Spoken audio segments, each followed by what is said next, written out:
I'm only here to capture the traitor I told you about. This traitor, who is he? It isn't a he, it's a she. It is the baby I took from Randor. Princess Adora. What?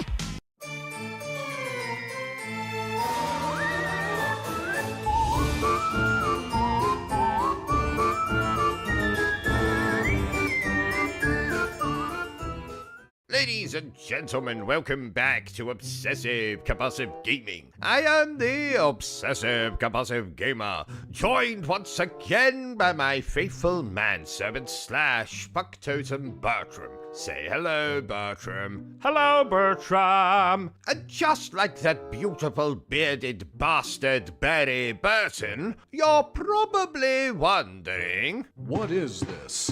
What is it? What? What is this? This is what we gaming professionals like to call a live stream. And in this live stream, you're going to see my employee, Joseph, or as I like to call him, that weird Scottish chap, play video games for your viewing pleasure. Feel free to get involved in the chat, maybe make a donation to the channel, but above all else, do not dare forget to subscribe to the channel and like this video. Trust me, I'll know if you don't. And if you don't, that would make you a poopy pants. And trust me, dear friends, no one wants to be a poopy pants. Over to you, weird Scottish chap. Why is nothing happening? Oh, I'm supposed to hit the button. Yes, Bertram, hit the button, the button. What button? The button, the button. This button? The button, the button. Oh. Yes, Bertram, that one. That one you got your finger hovering over. Hit that button right now.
O.C.G?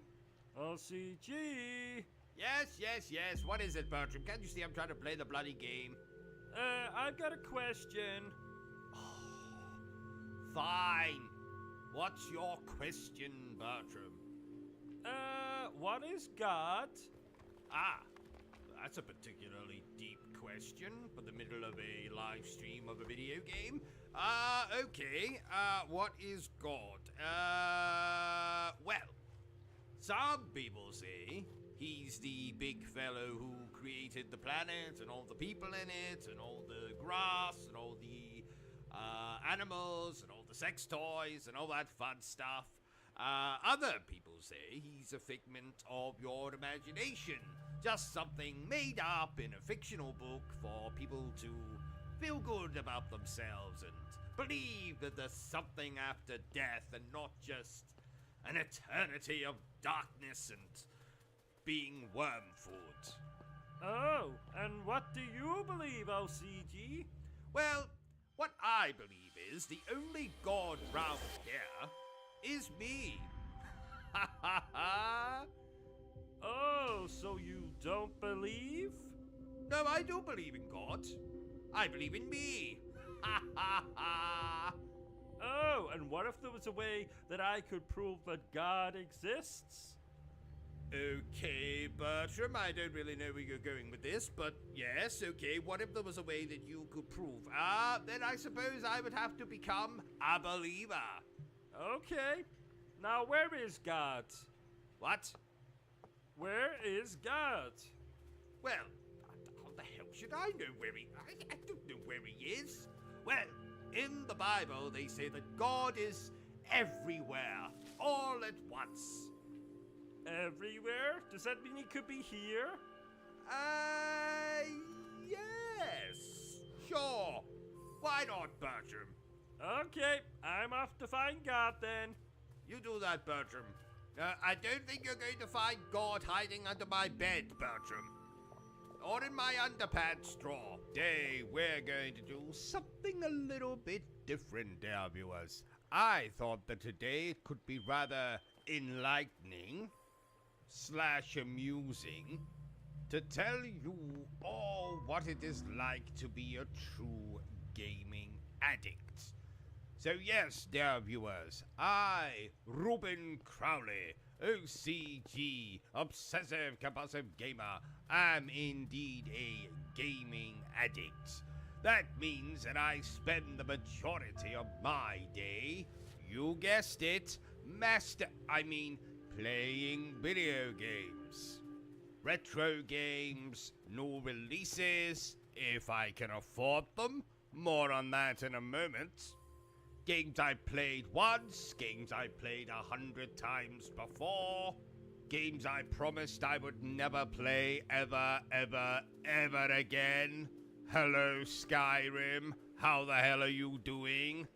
A hernia, you say? Oh, that's too bad. In fact, I would go so far as to say that apart from gaming and, of course, editing videos for this channel, I do very little else during the day. And this isn't just 1 day a week, or 2 days a week, or 3 days a week, or even 4 days a week. No, I would pretty much say this is a consistent 7 days a week kind of habit of mine. Rather like sleeping, or going to the toilet, or complaining about the amount of money in my bank account. Those are also activities I do daily. And while I do absolutely adore my gaming, which you would think I would because I pretty much spend the majority of my time doing that, it does have the odd negative effect on me. For example, as someone who is not abundant in money, trying to buy the latest games as well as the latest indie video games, the latest new releases, can be quite a burden. And when there is games I am unable to afford or cannot buy because I can't afford it, so I suppose that's still the same thing as what I was saying 2 seconds ago, I become mighty irritated. In fact, some might say I become a spoiled child, which is not realistic because the last time I checked, I'm not a child. Unless, of course, when they say behaving like a child, they don't mean I am literally a child. I'm just behaving like a child would behave. I don't know. So yes, it does affect my mood. Just the same as if I'm being forced to go somewhere I really do not want to go. Like to the supermarket, or to my psychiatrist, or to deliver groceries to the old bastard who lives 3 houses down with the weird growth on his arsehole. I do miss my gaming, and I can become quite irritable. So let's recap. Lack of money, lack of sleep because I spend so often gaming, lack of appetite because sometimes I completely forget to eat while I am gaming. Sometimes I even forget to go to the bathroom, but we're not here to discuss that. Oh, that reminds me. Must go and empty that bucket once I've exported this video. Now, you might think I'm making this video to act as a kind of warning to all you would-be gaming addicts out there, but, no, that's not why I made this video at all. I absolutely love being a gaming addict, and I wouldn't change it for the world. No, I just made this video as a little experiment to see if all you commoners out there would like to hear me talk about this kind of thing. That's all. I'm not complaining about being a gaming addict. Though it is mighty bloody annoying when I can't afford to get every single new game that comes out that I want. I love gaming, and long may it continue. Unless, of course, a masked maniac breaks into my house and murders me while I've got my back turned to him, but, the odds of that happening are very slim. Aren't they? What was that noise? Hello? Hello? I must warn you, sir, I know karate and taekwondo, and I'm a pretty decent ballet dancer as well. Oh, sorry, did I say ballet dancer? I meant belly dancer. Belly dancer. Halloween. A very spooky time. A time for trick-or-treating, horror movies, and of course my favorite hobby of making love to corpses. What? So, I thought it would be rather fun to give you 10 video games that I recommend you play this Halloween season, dear viewers. Now, these games are in no particular order. This isn't a ranking video, damn it. It's simply a little video to reward you, my loyal viewers, on my favorite day of the year. Halloween. Well, actually, Halloween is probably my second favorite day of the year. My favorite day is when I go for my yearly prostate examination, but let's not talk about that here. You can find all discussions of the prostate variety on my OnlyFans. Link in the description below. So, without further ado, here is the top 10 games I recommend you play this Halloween season, in no particular order. Number 10, Retro Realms. A fairly new release here, and while it is more frustrating than trying to sell a baby shark on eBay, damn you animal rights activists, it does feature a video game version of the movie Halloween, which takes place on Halloween, which obviously makes it ideal to play on, you guessed it, Halloween. There's even a bloody Ash vs. Evil Dead game thrown in for good measure. Haha. Speaking of which, number 9, Evil Dead the Game. A fun online multiplayer game in which you can play as a hero, or a demon, or a cross-dressing nun. Maybe not that last one.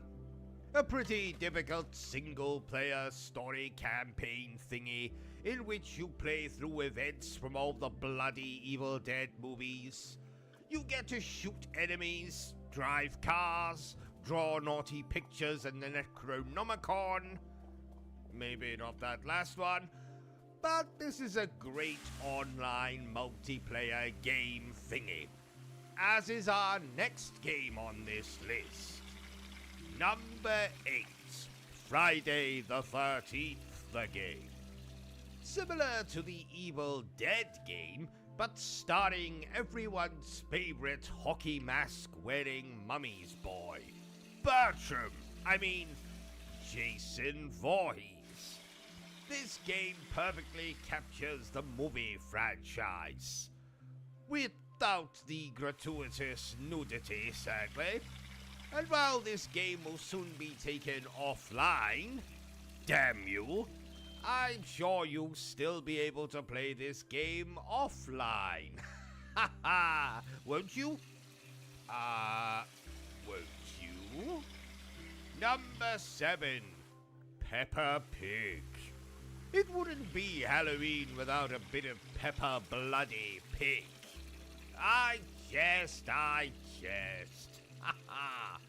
For number 7, I have in fact chosen Totally Normal Journey. What? This game is fucking terrifying. Just take a look at this. See? Terrifying. And strangely arousing.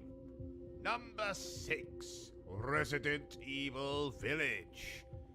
It wouldn't be a list of horror games without a Resident Evil game, but why this particular one? Well, because it has the most in common with Halloween in my opinion. There's werewolves, there's vampires, there's a weird sea monster thing, there's a baby uglier than Quasimodo.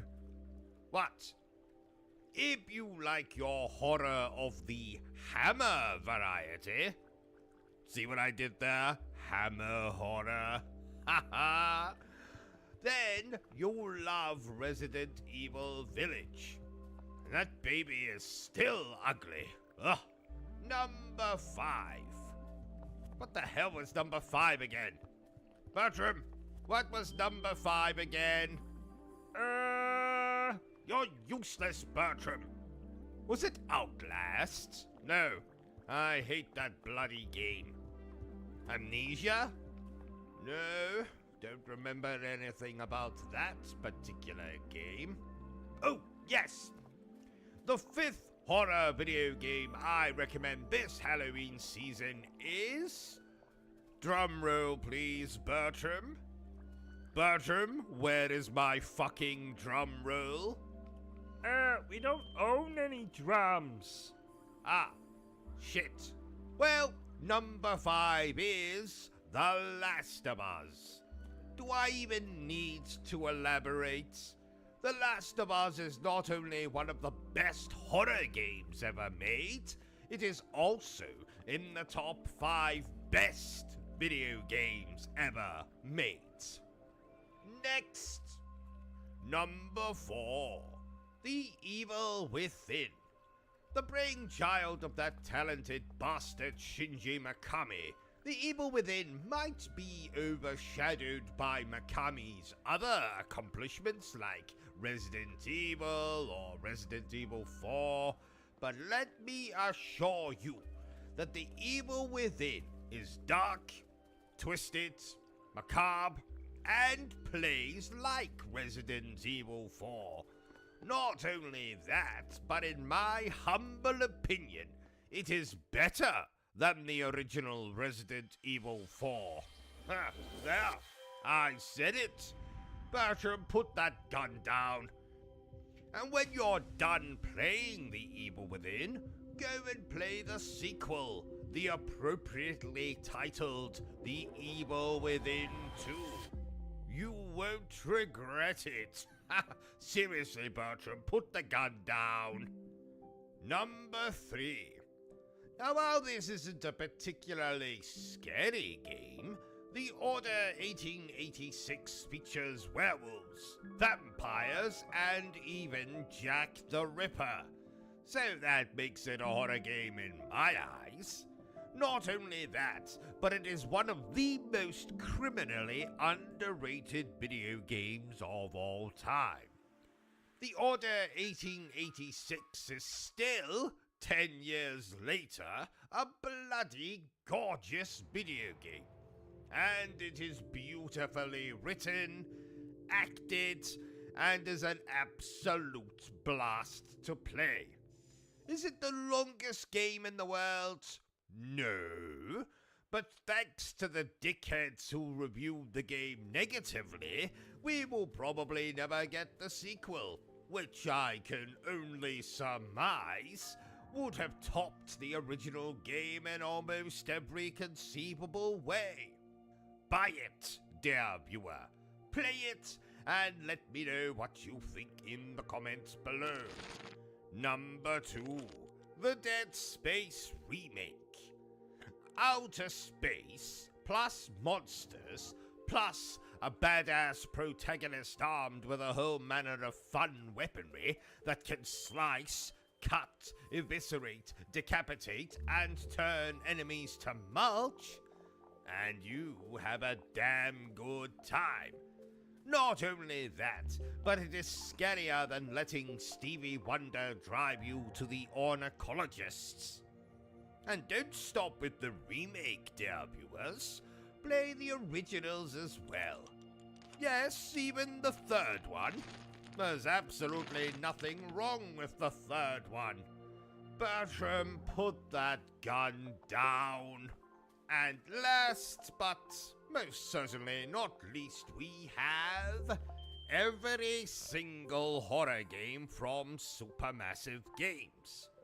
Whether it's Until Dawn, its remake, Man of Medan, Little Hope, House of Ashes, The Devil in Me, or the recently released casting of Frank Stone, Supermassive has proven that they are masters when it comes to narrative-driven horror games. Now, while some of their games are better than others, I have absolutely no qualms in recommending every single horror game they have ever made. Play them all. Make a weekend of it. Get in some snacks, drinks, and engage in my favorite pastime of making love to corpses. What?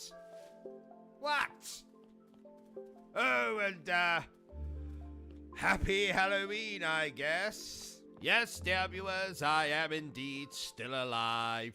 My apologies. In fact, at this very moment, I am in the midst of playing the first Berserker Kazan, an absolutely fantastic video game. So if you have not played it yet, you don't have to wait for my review, during which I am absolutely certain you will probably touch yourself appropriately while listening to my rich British accent. No, the game's absolutely splendid. Take my word for it. So if you've not played it yet, then play it now. And it got me thinking, dear viewers. Well, first of all, I took a break from playing the game and I went and bought a cream egg. You know, those cream egg things that come around once a year. And they have a kind of tagline. How do you eat yours?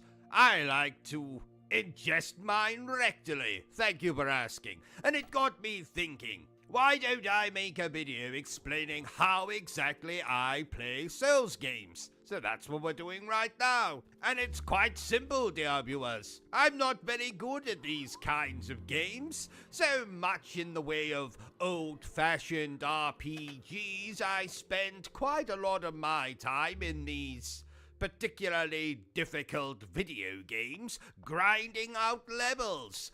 But I do that in a way that I find kind of, sort of enjoyable, so I don't just go into a level and grind out levels for hours and hours on end. No, I'll play through the game normally, get to a boss that will probably kick my backside. I'll go back, replay all the previous stages I've already played in the game. Subsequently, that will get me leveled up. Subsequently, that will give me better gear, better upgrades, etc. And then I'll go in and I'll try the boss again. Now, what this does, dear viewers, is number one, it gets me very familiar with the video game because I am essentially replaying the video game countless amounts of times. Because let's face it, there's very few bosses I'm going to get to and finish on my first try. Though it has happened in games like Code Vein, maybe a couple of the Bloodborne bastards. Thus far in the first Berserker Kazan, I managed to take down 3 bosses on my first try. As well as becoming overly familiar with the game, it also makes my playthroughs rather lengthy. So I'm only 39% through the first Berserker Kazan, yet I have been playing the game for the grand total of 71 hours. I'm level 90, I think, and yes, before anyone asks, I am still finding the game to be rather difficult. No change there. This might even top my playthrough for Black Myth Wukong, which took me round about 90 hours to get through in my first playthrough. So the key for me in conquering these particularly difficult video games is simply to grind out levels. Try, and then try again. With better gear, a higher level count, and more violent weaponry than you would find in the average closet of your average American / serial killer / postal worker. So if you excuse me, dear viewers, I'm going to get back to playing the last Kazan? That's not the name of the bloody game.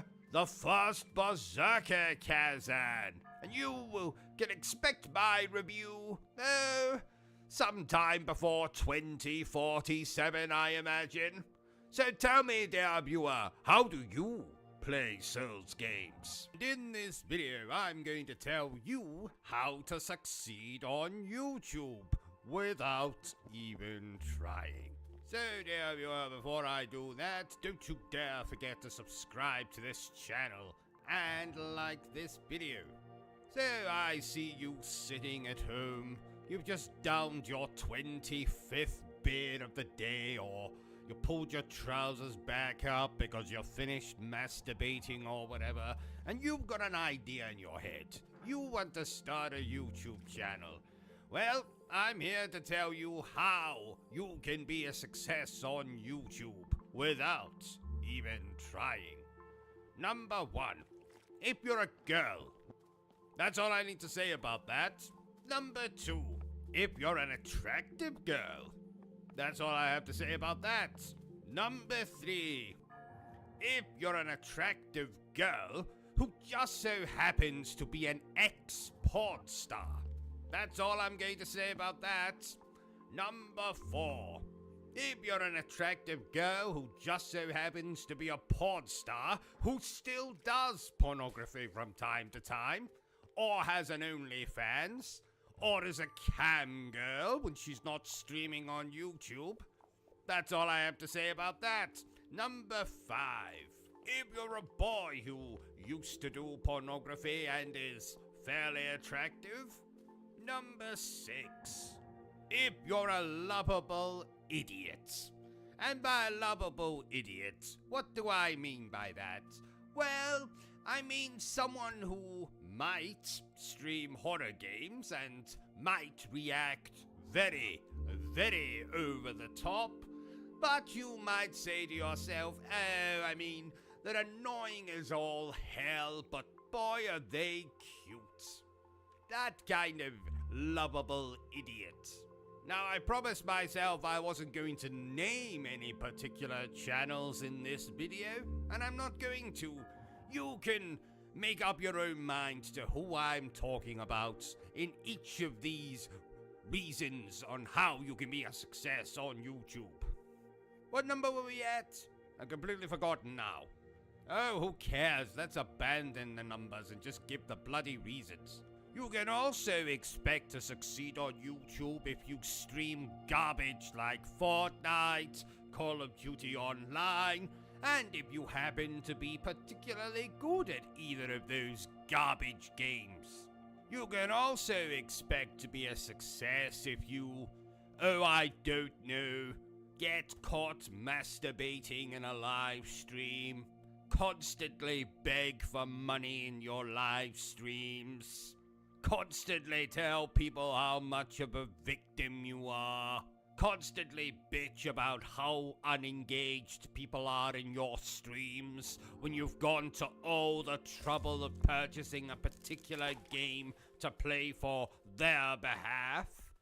And yes, all those reasons I just said there did relate to one particular person. You can also expect to be a success if you agree what every other bloody YouTuber says. For example, a big video game comes out. Universally, it seems to be not liked very much. So every single one of the big popular YouTubers jumps on the bloody bandwagon, and they all have to agree with each other. You're willing to do that? Then you might just so be a success on YouTube. Oh, and I should have said at the start of this video, I am a gaming YouTuber, so most of these things I'm talking about relate to gaming YouTubers, but a few of them are probably applicable to, I don't know, people who review movies, that kind of malarkey. You can also expect to be a success on YouTube if you get a sponsorship from some bullshit company that sells energy powder or makeup or a VPN or makes its own custom-made sex dolls or whatever. You can also expect to be a success on YouTube if you have your tongue planted firmly up Bethesda's arse, or From Software's arse, or CD Projekt Red's arse, or Capcom's arse. You can also expect to be a success on YouTube if you talk constantly about PC fucking specifications when you're reviewing a particular game, especially if you refer to crap like frame rate and anti-aliasing and ray tracing and all that other garbage. You can also expect to be a successful gaming YouTuber if you spend most of your video explaining the bloody mechanics as opposed to whether you actually enjoyed the game or not. You can also expect to be a successful YouTuber if you've been on the platform for longer than Tom fucking Holland has been alive. You can also expect to be a successful YouTuber if you list any of the following games as your quote-unquote favorite game of all time: Skyrim, Fallout 4, The Witcher 3, Silent Hill 2, Arkham City, Assassin's Creed 4 Black Flag. I could say others, but those are the main ones that are coming to mind at the moment. Now, this reason probably goes back to the first couple that I said, the first couple of reasons that are probably going to get me the most amount of hate on this video. Well, we might as well continue this hate train. If you're a kind of dickhead who likes to shout into his webcam, you'll probably be successful on YouTube.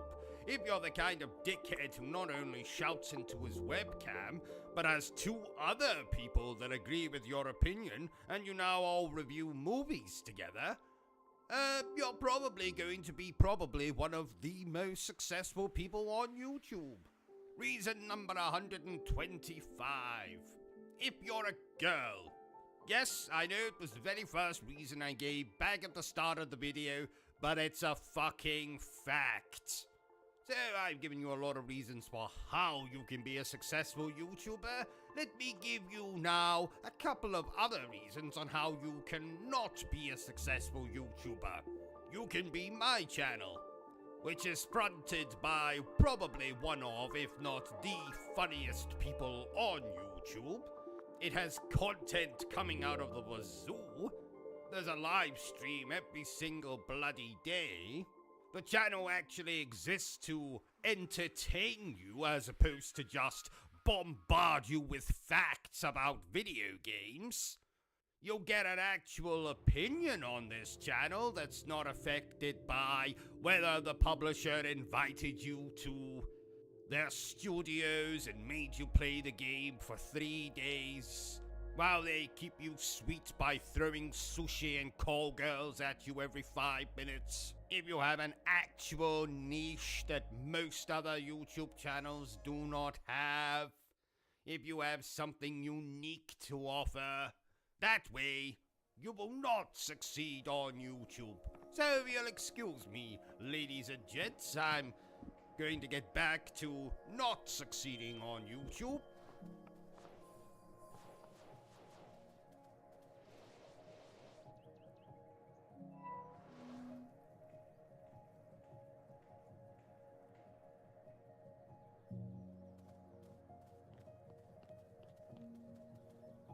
And if any of you dickheads out there have a problem with this video, I'm going to give you the response that I gave my mother when she came in to confront me about why I blocked the toilet with Action Man figures.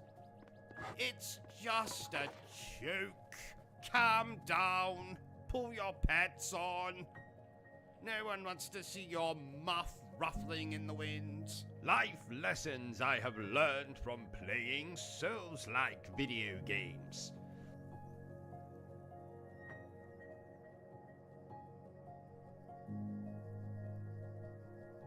Now, I'm sure I don't have to tell most, if not all of you watching this, what a Souls-like video game is. They tend to be very difficult video games with very difficult boss fights. They also tend to be devoid of difficulty options. Damn you, From Software. But they're also some of the most respected video games in our modern age. Games like the Dark Souls series, Bloodborne, Neo, Lies of P, Code Vein, and the recently released AI Limit, and the first Berserker Kazan. But what life lessons have I learned from playing these types of video games, dear viewer? Well, I'm so glad you asked. Let's get started with number 5. Nothing is impossible. Just highly improbable, unlikely, just out of reach. Let's say, dear viewer, there's a boss you want to kill. Let's say it's some Lovecraftian abomination in Bloodborne, or a waifu in Sekiro. Well, with a bit of hard work, you can conquer these boss fights. You can cut that Lovecraftian abomination in half. You can cut that waifu into 1,000,000 pieces, making sure you keep her head. That'll make a nice prop to scare the children this Halloween. Now, if you can't accomplish that goal by polishing your skills, learning the boss's attack patterns, then do what I did when I first played Sekiro. Cheat! Get yourself to max level, get infinite shuriken, get unlimited souls, whatever the hell you want. Actually, that's the lesson, dear viewers. In real life, when hard work doesn't do it for you, cheat. Forget what I said at the start of this section. Ha! Hard work. No one wants to do something that's hard. Well, apart from maybe that waifu I mentioned earlier. She likes it really hard. Actually, never mind. Number 4. Angry is sometimes a good thing. Have you ever got angry playing a Souls-like game, dear viewer? You have? Amazing! Me too! Let's have lunch sometime. You're paying. Anyway, that rage you get when you've attempted a boss fight 1,236 times is exactly what you need to take out into the real world. There's lots of exciting opportunities for angry people. For example, you could get a job as the Incredible Hulk or as someone's private security. Actually, I need a bodyguard. You can work for me. ha ha, but you're paying. Souls-likes have taught us that sometimes anger can be, albeit rather rarely, a good asset. So next time you're playing Elden Ring and decide to hurl your computer out of a window, just think you could take that anger and come and work for O.C.G as his own personal bodyguard. You'll have the nicest lunches, the best uniform. You can pick out your own uniform. If you want to dress up as a bloody gimp, you can. If you want to dress up as a ninja, well, you can. You'll be paying for the uniform, of course. Number 3. Don't be afraid to call upon a friend/frenemy. Most Souls-likes will let you summon a chum to assist you on those oh-so-difficult boss fights, and you shouldn't be ashamed to do just that. Why? That's something you can put to great use in your everyday life. Let's say you're at work, and the secretary with the squinty eye and the funny walk is coming on to you in the elevator. She's not your type, or he's not your type. Gentlemen can be secretaries, I think. Anyway, the gruesome secretary is coming on to you. You're not interested, but you're in an elevator, a confined space. They are pressing themselves against you very suggestively. This is most definitely a boss fight now. You need help. When lo, an idea. Yes, you can call up your chum, who just so happens to be downstairs at this very moment. You're sure this hideous secretary is just their type, so you can summon them to the elevator to take over the fight, so to speak. And don't worry, the secretary probably won't notice. They have a squinty eye, after all. Number 2. Loved ones are most definitely not fireproof. In games like Dark Souls, bonfires are places of respite, where you can rest, upgrade your character, all of that bollocks. But pay heed, dear viewer. In real life, bonfires can be dangerous places, and certainly not somewhere you want to upgrade or hide from enemies, as I myself learned back in 2018 when I decided to stop at such a bonfire with my wife at the time. We were in the middle of a particularly realistic Dark Souls LARPing session and thought we'd warm ourselves by the fire. Now my wife, the frankly stupid human being that she was, proceeded to build some handy Molotov cocktails that we could use to fend off the enemies in this oh-so-realistic Dark Souls LARPing session event thing. But as you know, dear viewers, or at least you should know, that bonfires and gasoline do not mix. So long story short, my wife most definitely did not leave that bonfire upgraded or even alive. Hell, she wasn't even recognizable by the time the firemen got there and put her out. All that was left of that unfortunate stupid bitch was a pile of ashes. So, remember what I've said, dear viewers. Rest at a bonfire in Dark Souls. Yes. In real life, maybe stay away from the bloody things. And finally, number 1. Not that these were in any particular order, of course. My number 1 life lesson that I learned from playing Souls-like video games is to try and try and try and try again. Let's say there's a girl, or boy, or zoo animal that you're in love with. You've already asked them out to dinner, and or a late night bumble in the back seat of your automobile, and this girl or boy or zoo animal you love says, "No thank you, not today. Stop talking to me or I shall summon a constable," do you accept defeat?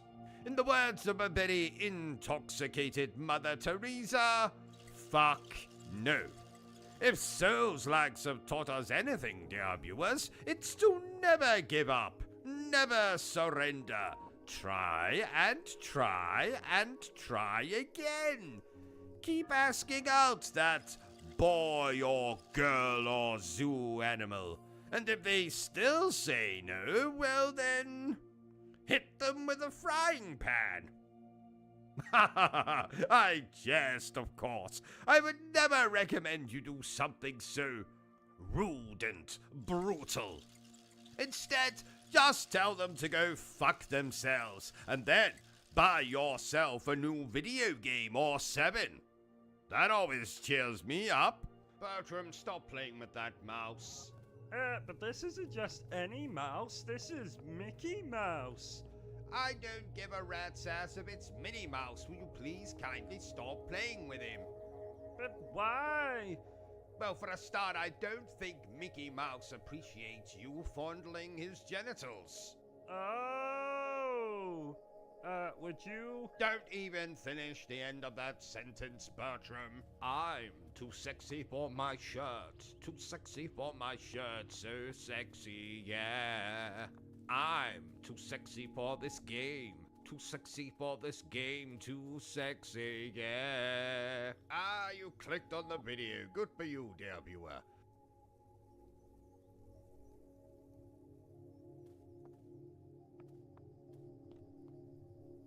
This is why I cannot stand 99.9% of the games made by BioWare. But before we get to the nuts and bollocks of the video, I would be remiss if I didn't tell you a little bit about BioWare. So who the hell are they? Well, they are a Canadian video game developer based in Edmonton, Alberta. Don't worry, I haven't heard of that place either. They were founded in 1995 by newly graduated medical doctors, and the company has since gone on to become owned by Electronic Arts, also known as EA, also known as EA Sports. It's in the name. Or whatever the hell it is. They made such fantastic video games as, and yes, I'm being sarcastic when I say this next bit, Baldur's Gate, Neverwinter Nights, Star Wars Knights of the Old Republic, Jade Empire, the Mass Effect series, and the bloody Dragon Age series. And yes, for all of you beloved Sonic the Hedgehog fans out there, you'll be very happy to hear that these are the bastards who are responsible for Sonic Chronicles: The Dark Brotherhood on the Nintendo DS. A game that is about as enjoyable to play as it is to stick your exposed arse into the gaping mouth of a Tyrannosaurus Rex. So for the purposes of this video, I will mostly be talking about the Mass Effect video games and the Dragon Age video games, because frankly all of their games are the absolute same diatrite, and it doesn't really matter what games I talk about. I can still make the same jokes, the same jibes, make the same insults. So if you were expecting this to be a positive video game about BioWare, then clearly you didn't read the title. So let's start by explaining that the Mass Effect series, while incredibly popular and having 4 video games, is some of the most boring, uneventful, infuriating experiences I have had with video games in my time on this planet. Commander Shepard is essentially an outer space version of a call girl or a gigolo, depending on what sex you choose to play as. For in these games, and I think the reason that a lot of younger people like to play them is the fact that you can have sex with certain characters that you romance in these games. And sadly, that kind of thing doesn't appeal to me, so I don't enjoy that aspect of the games, and in fact, I play my Commander Shepard as the asexual douchebag that he or she truly is. But you might be thinking, but O.C.G, oh buddy, oh pal, you love RPGs and you love third-person shooters. Yes, I do, dear viewers, but the third-person shooting in these games is nothing like Spec Ops The Line or Max Payne or many other third-person shooters that I could mention that I enjoy immensely. And the RPG aspect, well, I have always been a fan of JRPGs. You know, Final Fantasy, Dragon Quest, that kind of thing. Mass Effect cannot even compare to the worst of the Final Fantasy series. And don't you bastards dare say Final Fantasy 15 or Final Fantasy 16 in that sentence. I'm talking about things like the retro looking like ass Final Fantasies of yesteryear, like Final Fantasy 1, Final Fantasy 2, Final Fantasy 3, Final Fantasy 4, Final Fantasy 5, Final Fantasy 6. Yes, I'm trying to offend as many people as I can in this video. I don't like Final Fantasy 6, so do with that information what you must. But we are not here to talk about Final Fantasy 6, we are here to talk about Mass Effect. So the third-person shooting, dull, doesn't belong in a game like this. RPG aspects, dull. You can't play as different classes. You don't gain particularly exciting powers. You cannot summon monsters. Mass Effect cannot even compare to some of the epic storylines of my beloved Final Fantasy games like Final Fantasy 15 or Final Fantasy 16 or Final Fantasy 7 Remake. It doesn't have the likable characters of those particular games. Though I suppose I kind of enjoy Seth Green in these Mass Effect video games. And if you don't know who Seth Green is, well, then I suggest you go and check out a little movie called Idle Hands or a little television show called Buffy the Vampire Slayer. And don't even get me started on the visuals in these games. Mass Effect 1 looks like arse now. Mass Effect 2 looks like arse now. Mass Effect 3 looks like arse now. Plus, Mass Effect 3 has a distinction of having that absolutely bloody appalling ending. Mass Effect Andromeda, which is probably the best of all the Mass Effect games. Yes, you're damn right I just said that. For all the hate that Mass Effect Andromeda got, I actually think it's the best one of the entire Mass Effect series, so... And why, you might ask? Because we didn't have to play as that absolute douchebag known as Commander Shepard, who, while he's supposed to be, or she is supposed to be off saving the galaxy, is instead more interested in dancing at nightclubs, or seducing members of your team, or doing absolutely appalling side quests for said members of the team.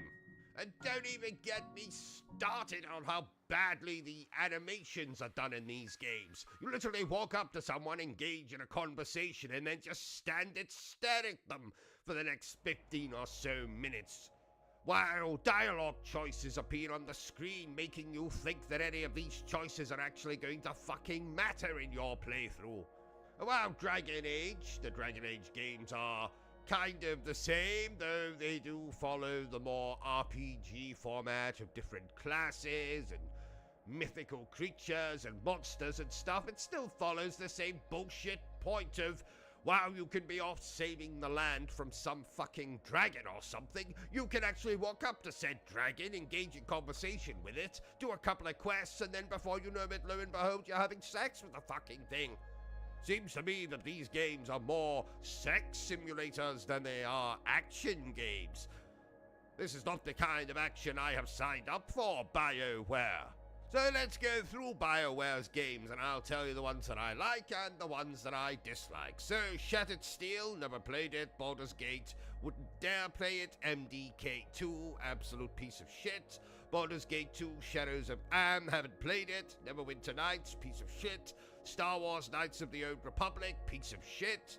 Yes, you're damn right I just said that. Plays exactly like the fucking Mass Effect games, except without the sex. And what's the point? Because the whole point of the Mass Effect games, as far as I'm concerned, is to go off and have sex with as many creatures as you can, and accrue as many STIs as you can, from as many creatures in the galaxy as you can.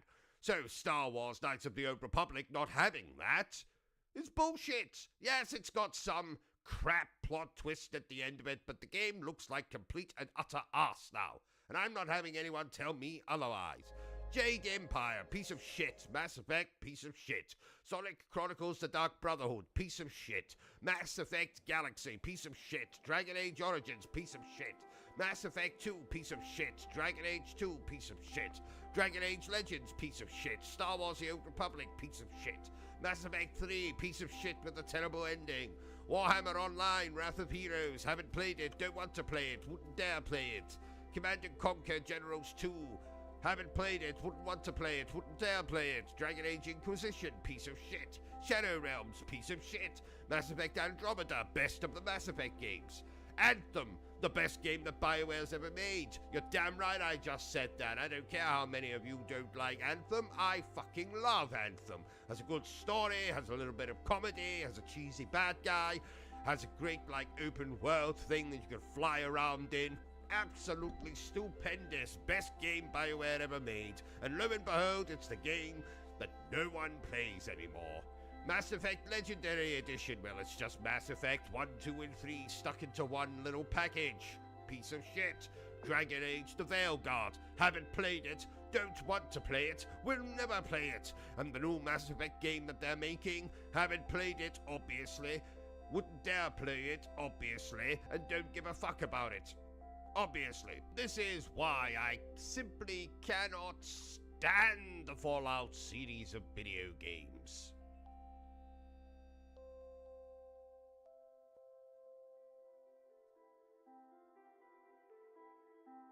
So I will be remiss, dear viewers, if before I tear the Fallout games a new butthole, if I didn't tell you a little bit about these games. So let's do that in the only way I know how. Badly.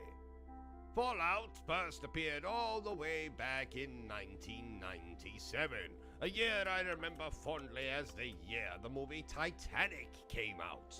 Did you know, dear viewers, that I saw the movie Titanic 27 times in the cinema and managed to inconspicuously masturbate, cry my eyes out, during 17 of those particular cinema screenings? In fact, that's the very reason I have a criminal record today. But we're not here to talk about that. We are here to talk about the bollocks that is the Fallout series of video games. So, the first one released in 1997. The second one released in 1998. Fallout 3 released in 2008. New Vegas, which appears to be everyone's favorite game in the series, released in 2010. And Fallout 4 released in 2015. Now please note, most of my criticisms to this series of video games will be thrown at Fallout 4, because it is the game that I, very unfortunately, very sadly, sank 70 hours of my precious time into. Time that would have been better served interfering with myself anally, using a copy of the Sun newspaper. And for those of you abroad who don't know what the Sun newspaper is, it is, well, a newspaper that used to have naked women on page 3. Sadly, it doesn't have that anymore because there was an epidemic of old gentlemen masturbating in their local newsagents. At least that's the story I tell everyone. No, the reason we probably don't get naked pictures on page 3 anymore is because it's misogynistic or degrading to women or makes your wife jealous or some such nonsense. Again, we're not here to talk about that. We are here to talk about Fallout. And let's get started. Why do I not like this series of video games? First of all, it started off as one of those top-down isometric video games, which I simply cannot stand, so we don't need to say any more about that. It continued with that kind of formula into Fallout 2, which again I could not bloody stand.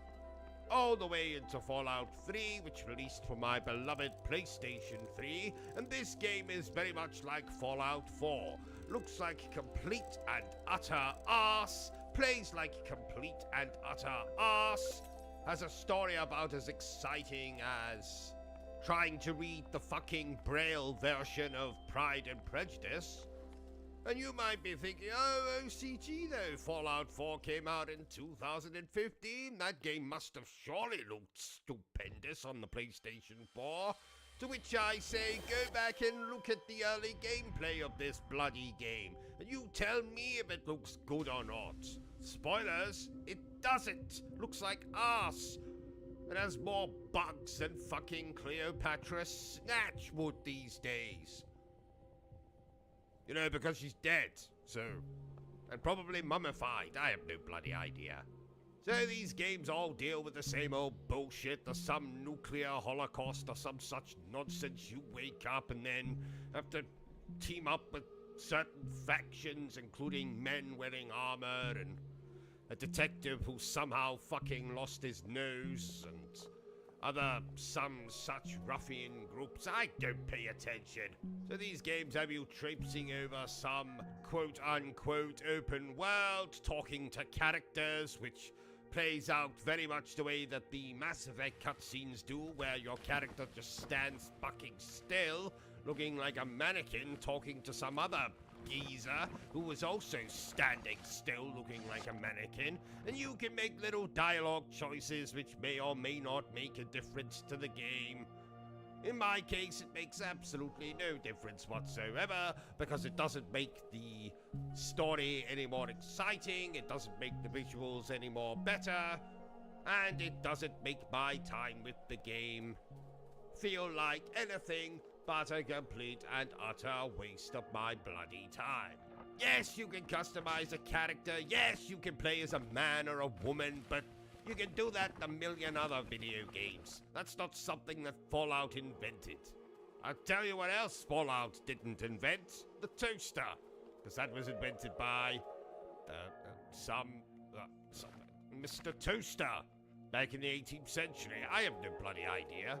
What I'm trying to say is the Fallout games do absolutely nothing different. Nothing revolutionary. Nothing groundbreaking.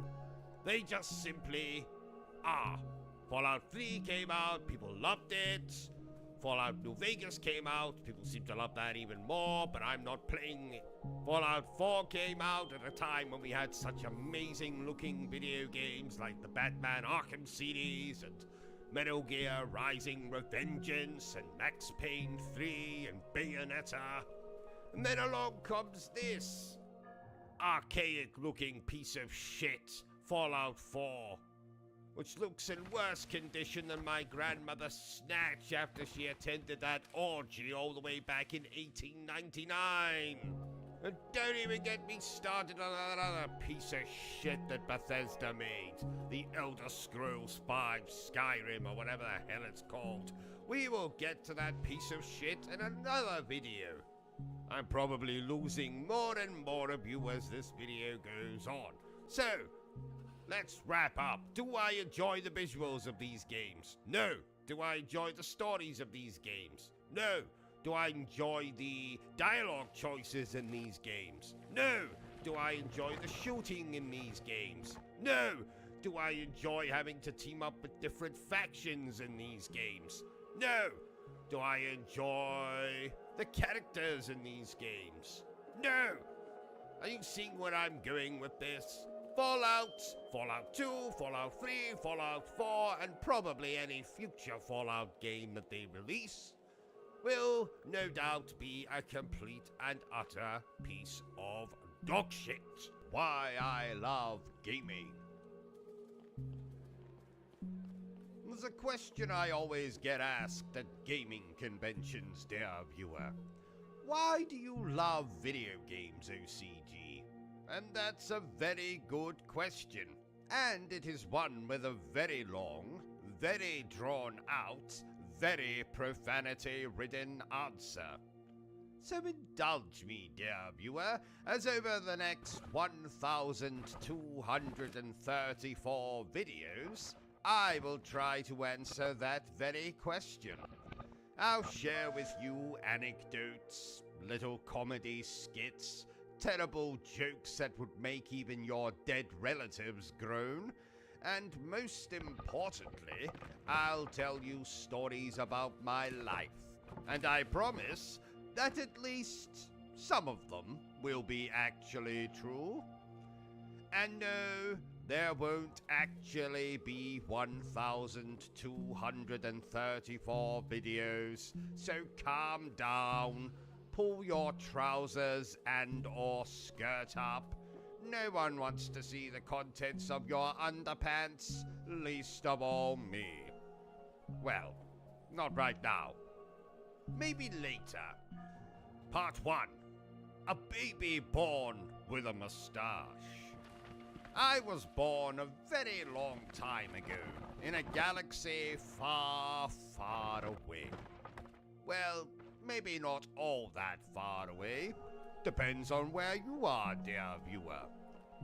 There was nothing that remarkable about my birth, apart from the fact that I had the smallest, largest set of genitals the midwife had ever seen, and sported a wonderful mustache.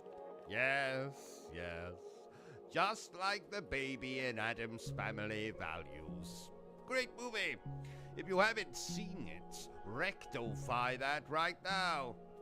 Yes, that's what I said, Bertram. Rectify. Anyway, I was born to two wonderful parents with equally wonderful professions. My father was the owner of a local theater, brothel, and my mother was an actress, prostitute. My early years could be described as uneventful, but that would be a lie. By the age of 4, I had already burnt down the family house, shaved 5 cats, and concocted at least 4 plans to take over the world.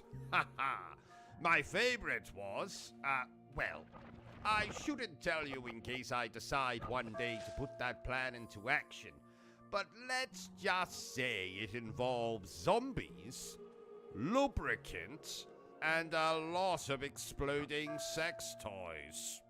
Yes. Anyway, fast forward a few years to Christmas Day, 1980, who cares? And I received my first ever game console, the Sega Master System. I think I was given an Atari prior to that, but not knowing what the hell it was, my adolescent self did what it did with a lot of things it didn't recognize. It ate and or tried to insert the item rectally.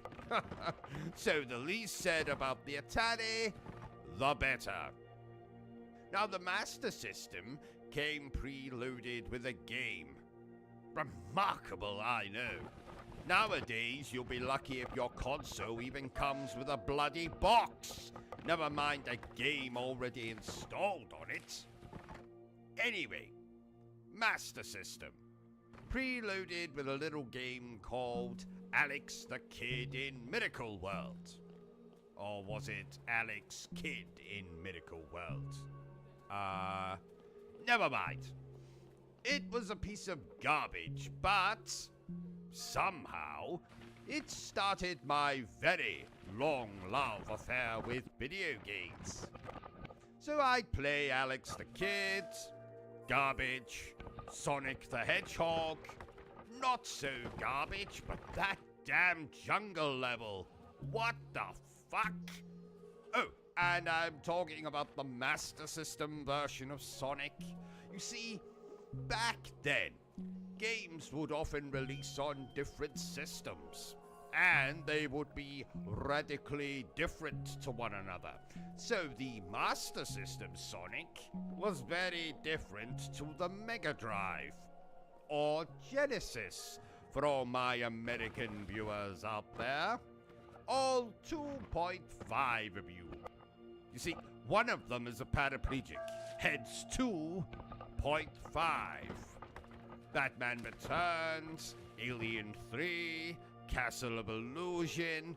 These games were all a little bit more bollocks on the Master System.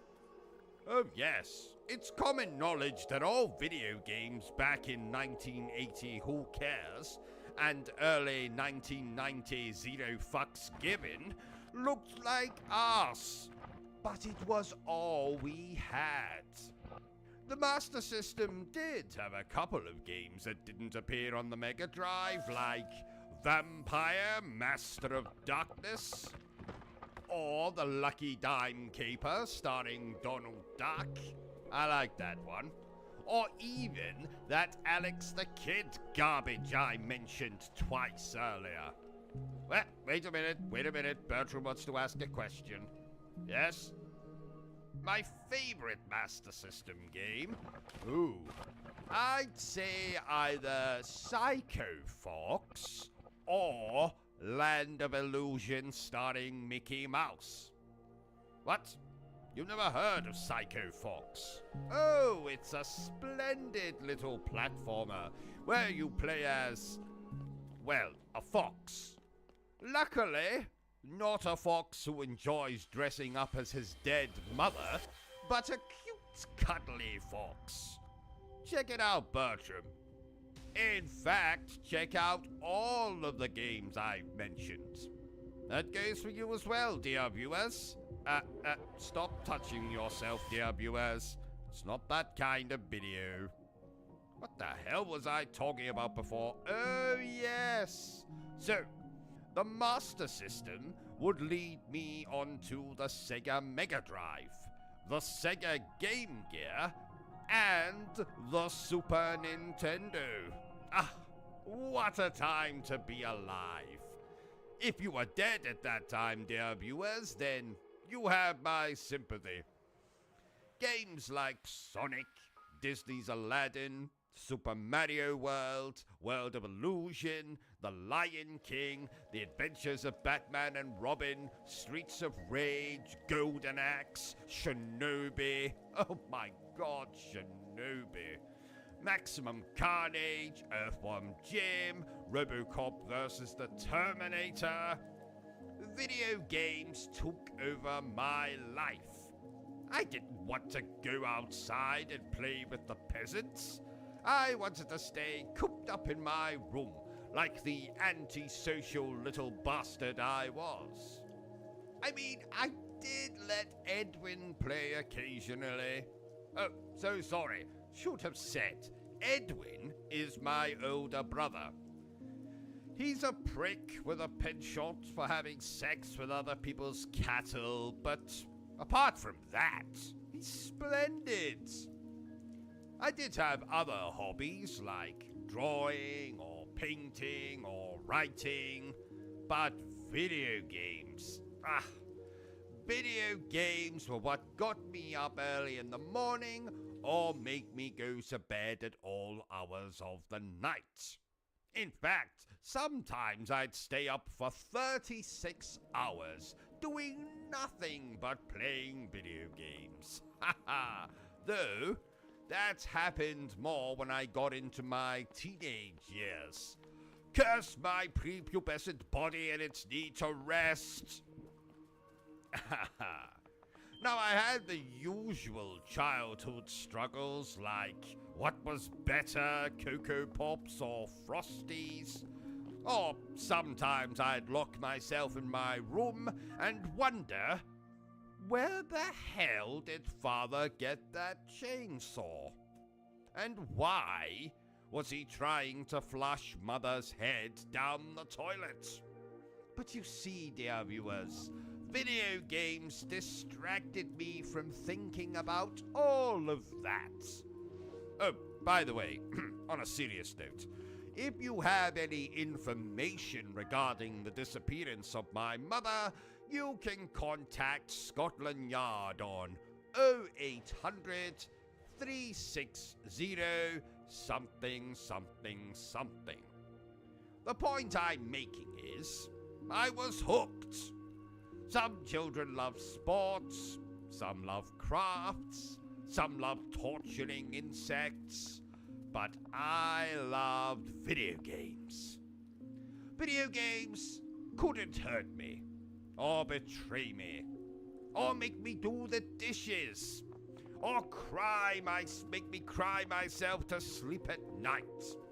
Not that I ever did that. Well, not that often. Maybe only 8 times a week. What do you mean there's only 7 days in a week, Bertram? Bollocks! Don't you dare lie to me, Bertram. Please note, O.C.G is a fictional character. Any resemblance to persons alive, dead, or undead is purely coincidental. So, my psychiatrist has told me I need to engage more with you commoners. So, please tell me down below. What do you think of this game? Like it? Love it? Want to crawl into bed and make passionate love to it? Ah, hello there, you beautiful bastards. As you might know by now, I'm pretty infamous. I run my own little YouTube channel focused on gaming. So there's reviews, commentary, all manner of degradation, delivered in my rich British accent, and it's bloody hilarious. I'd like to ask you to go through my channel with a fine mustache comb. And if you like what you see and hear, then please consider subscribing. I deserve it, and my ego will thank you. No, seriously, dear viewers, my views and subscription rate is pathetic. The homeless chap down the street from here is doing better than I am. And he eats insects. Did you really need to put this in the middle of a live stream? Yes, I did, Bertram. Now, if you'll excuse me, Bertram, I'm going to put something inside myself whilst we continue to play this game. So, do you realize, Bertram, that we have been streaming now for over a year? Oh, wow. Yes, how things have changed this last year. Well, you died and were resurrected a la Jesus Christ, or as I like to call him, the Zaz. I married and divorced a woman who literally had sex with everything. Men, women, buildings. True story. She is the first woman in human history to actually bring the Eiffel Tower to orgasm. Oh my! Yes, and I have become steadily more and more intolerant, and incontinent, and impotent. So, in a nutshell, a lot has happened this last year. Now, speaking of my ex-wife, did I tell you, Bertram, that my ex-wife actually worked on the original Night of the Living Dead softcore pornography parody? Night of the Living Bed. About a bed that would come to life and eat people foolish enough to make love on it. Interesting, no? What are you doing, Bertram? I'm looking for the movie online. Well, you can do that later. It's bollocks anyway. Do you know what else is bollocks, Bertram? Something has just come to mind and I simply must rant. Tell you about it. There is something very misleading about RPG titles. Dragon Quest, for instance, has absolutely nothing to do with a dragon. And Final Fantasy, well, how can it be the final one if you keep bloody making them? Let's see, the last story? Well, it most certainly was not the last story. Lost Odyssey? Well, it's not bloody lost. I have played it many times. I'd say it's more Found Odyssey than Lost Odyssey. I could go on. And I shall. Now, The Witcher, well, there's more than one Witcher, so it should be called The Witchers. Alpha Protocol. You know, I actually liked that game. I want a remaster of that game. No, I demand it. Come on, Sega. Stop fondling Sonic's rings and give me a remaster of Alpha Protocol. Now, speaking of Final Fantasy, let me tell you a story, dear viewer.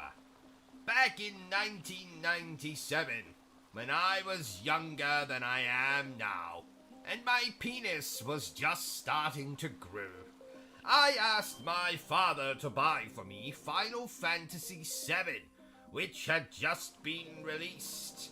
I excitedly awaited his return, chasing my sibling around our home with a knife while wearing a Jason Voorhees mask to pass the time. Oh, I remember their funeral. Was a tacky affair. 'Twas that. So, my father returns with a PlayStation game under his arm. I grab it from him, as was customary in those days, and scream in horror as I behold not Final Fantasy VII, the game I had dreamed of owning, but Skull Monkeys. That's right, fucking Skull Monkeys. Is that a real game? Oh, it's much worse than that, Bertram. It's a nightmare. So what did you do? Well, I did what any spoiled child would do. I beat him over the head with the game until blood came out of his ears. And then I took said game and traded it in at my local gaming boutique for a copy of Final Fantasy VII. I never knew what an orgasm was until I took that game home and gently inserted it into my PlayStation. 'Twas then that I realized I had also asked my father to purchase a PlayStation, and he fucking forgot. Oh, so what did you insert the disc into? You know, Bertram, the cats never forgave me.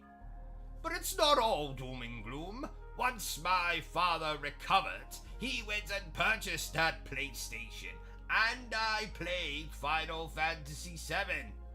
The rest, as they say, is history. Oh, what a lovely story. Isn't it though? Bertram, do you have the notes for the review we have to record after this? Nope, never mind. I can see them. Interesting game we are reviewing. It was one of those games where you're able to rename the main character. So naturally, I gave them the greatest name in the world. Reuben Crowley. But that's your name. Well done, Bertram. On a scale of 1 to 10 on the stupid scale, you are now officially a 12. I named his best male friend Bertram Butler. But that's my name. Correction. Make that a 17 on the stupid scale. Give that man a medal. Actually, don't bother. He can't even spell the word medal. You're mean. And you're retarded. Is this a horror game? Is this This isn't a horror game per se. Who the hell is Percy? Is he your boyfriend? Per se, Bertram. It's a figure of speech. Oh, that's a relief. At the very least, is this game less scary than the stories you read me at bedtime? Look, there is absolutely nothing wrong with a bit of 50 Shades of Grey before bed. Yes, that's fine. But do we really have to reenact all the sex scenes? Yes, Bertram, we do. Let's, maybe keep that between us in the future, eh? Okay. Good man. Here, have a chocolate. What's the hardest game you've ever played? Ghosts and Goblins. The original one. In fact, let me tell you a story since you brought it up. When I was just a little nipper, with barely a hair upon my upper lip, my father bought me a copy of the original Ghosts and Goblins for the Mega Drive. And I hated him from that very day. I would say that's the reason he was murdered, but it's definitely one of them.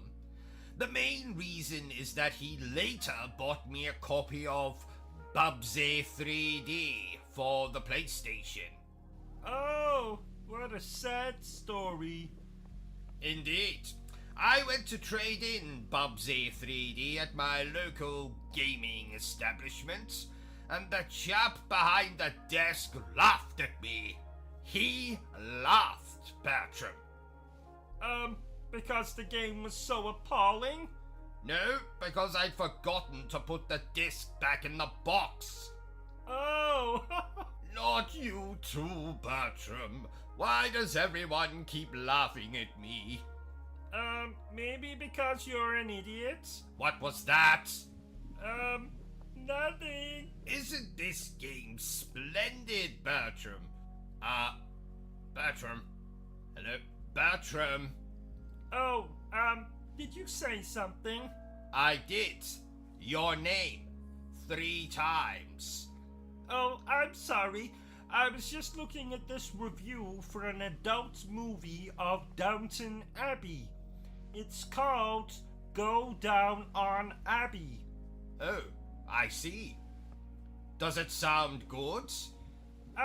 Like Mr. Kipling's cakes, it sounds exceedingly good. Oh, check Amazon for a copy on Blu-ray then. Already done. Along with a copy of your ex-wife's film, Night of the Living Dead. Ah, well done, Bertram. You know, I think I may have an addiction to pornography. Oh. Yes, it is a problem. I'm seeing my gynecologist about it on Thursday. You don't need to see a gynecologist for that. No, but he gives a hell of a rectal examination. Yes. You know, I've been thinking, Bertram, we need to review more Call of Duty games on the channel. Don't say the name. What name? Call of Duty? Never say that name. It's said if you look into a mirror and say it 3 times, a swarm of adolescents will emerge and spew abuse at you. Oh, thank you for warning me, Bertram. I'm also thinking we should get a dog. You have a dog. Me. Not quite, Bertram. You see, a dog is actually useful. Well, what can a dog do that I can't do? Lick its own genitals? But that's not fair. Because you don't have any genitals. Oh, you think you're so funny. I don't think, Bertram. I know I'm funny. Bloody hilarious, actually. Did you know, Bertram, that I once trained a dog to lift a grand piano with just its nose? That's a lie. How dare you, Bertram? I would never dream of telling you a... Yes, it is a lie. I almost had you convinced, though, didn't I? Not at all. What was that? I'm a ball? Well, thank you, Bertram. I'm glad you enjoy my company, because I am the one and only. Ain't nobody else quite like me. I am the one and only. Oh, forget the rest of the words. Did we really require the singing? There's always time for some singing, Bertram. You know, I remember fondly when that song came out, as I was still being breastfed. But you were 17. Yes? What's your point, Bertram? You should have stopped at the singing. Now you've turned this stream into something sordid. Have you watched any of our reviews, Bertram? I turn all of them into something sordid. Even the Disney ones. Oh, yeah. That one viewer threatened to castrate you. Oh, yes. Joke's on them. You see, I'm already circumcised. Oh, I didn't know you were Jewish. I'm not. You see, I got my Colonel Mustard stuck in the fridge door. I shouldn't be too harsh on that viewer, though. I believe they were a lesbian. Oh, all you care about are lesbians. That's not true. I also care about escorts, prostitutes, glamour models, celebrities who don't wear bras, and then lesbians. Oh, bugger me senseless. Bugger me senseless? Isn't that a film? I don't believe so. Oh, really? You see, I thought I heard you quoting from it last night. I have absolutely no idea what you're talking about. When you were in the shower, I thought I heard you say, "Bugger me senseless." Yes. Well, you see, I dropped my soap. Yes. And you know what I'm like. So I've been trying to limit the amount of swearing I do. So instead of saying shit, I said, "Bugger me senseless." Yes. Oh, really? I thought I saw a gentleman exit the bathroom before you. I think he was dressed in a clown outfit and... Fine, I confess. I have a fetish for clowns. Are you satisfied? Were you satisfied? Oh, ha. Let's just focus on the bloody stream. Right, so... Yes? I have a question. Go ahead. Did the clown let you honk his nose? His actual nose, not his... Shut up, Bertram. As a matter of fact, he did. So, anyway, back to the stream. Focus on the stream. Don't concentrate on what Bertram's saying. He's going to ask lots of stupid things, I'm sure. Yes, playing the game. I have a question. Go ahead. When the clown,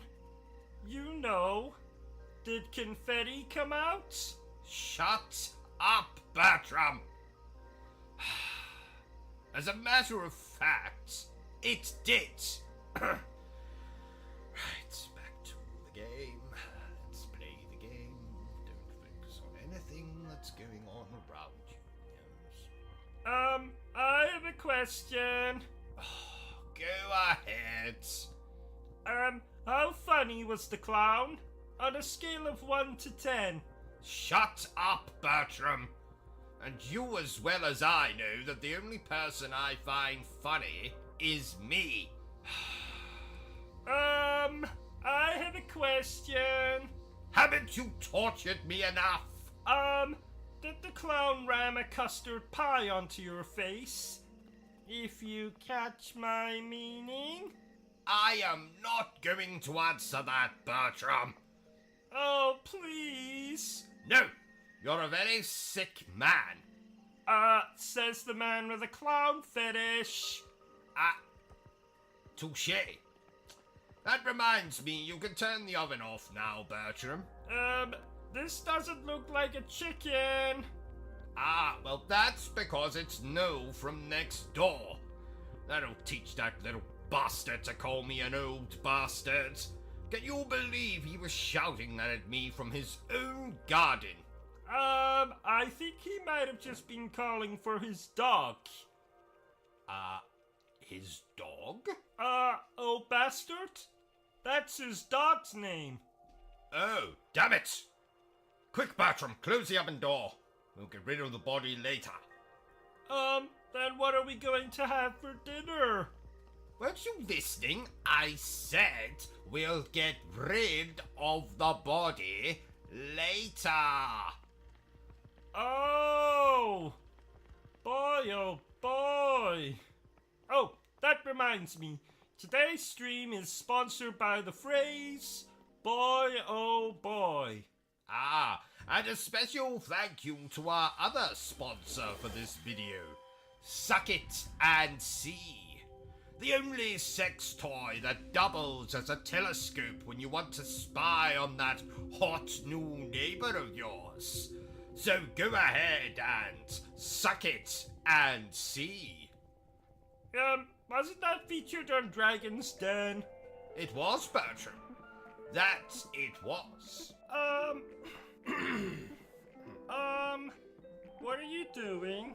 I am doing a crossword while we record this little stream of ours. It's not something I would normally do, but there is a substantial cash prize. How substantial? £11.50. £11.50? You can't even buy a bowler hat for that. Don't exaggerate, Bertram. It doesn't suit you. But you exaggerate all the time. Every morning when you get up and go to the bathroom, you say, "Hello, my glorious massive penis," when your penis is in fact tiny. Thank you, Bertram. Microscopic even. Yes, Bertram, I think we get the point. Gosh, this game has more enemies on screen than you'd find at a bloody wedding. But they're not enemies at a wedding. Well, it's usually family members at weddings, Bertram, so of course they're enemies. I imagine there's much more bloodshed at a family gathering than on a battlefield. When I was a child, my parents' house looked like Jack the Ripper's front room once Christmas and New Year had passed. That's alarming. That's it! 24 across.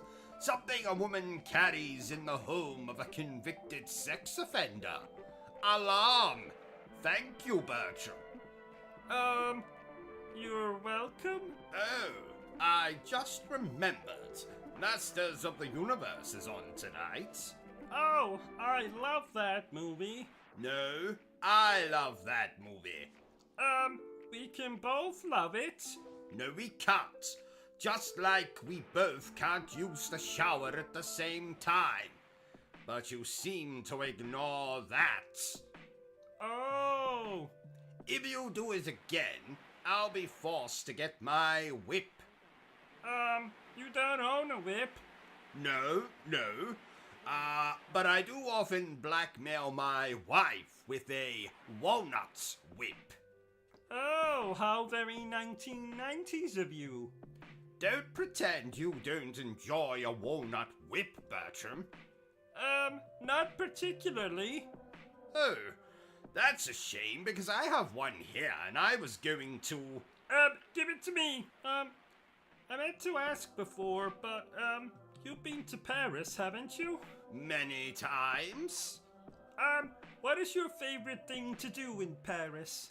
Is it visiting the magnificent architecture like the Eiffel Tower or the Moulin Rouge?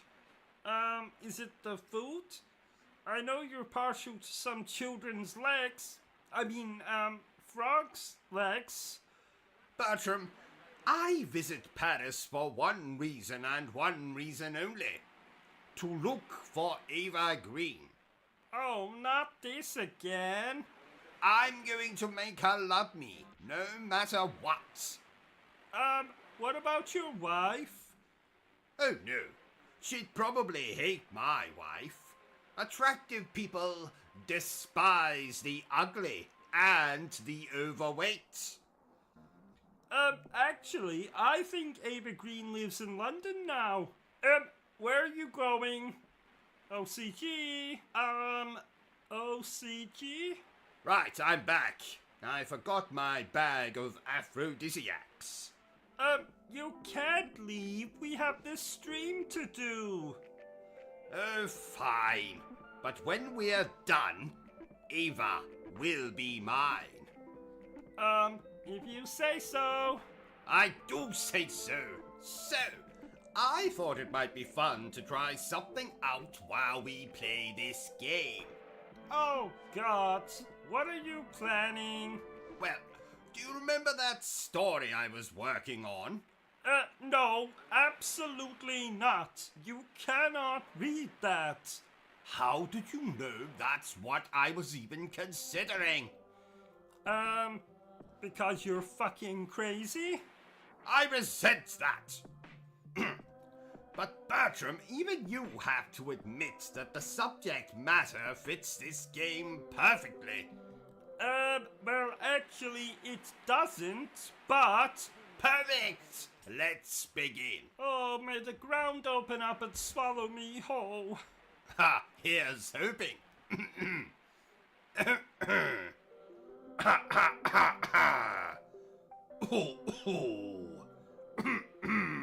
So, dear viewers, let me regale you with a little tale I have been working on for a while.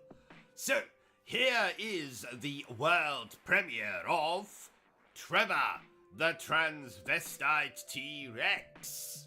Oh, kill me now. Shut up, Bertram.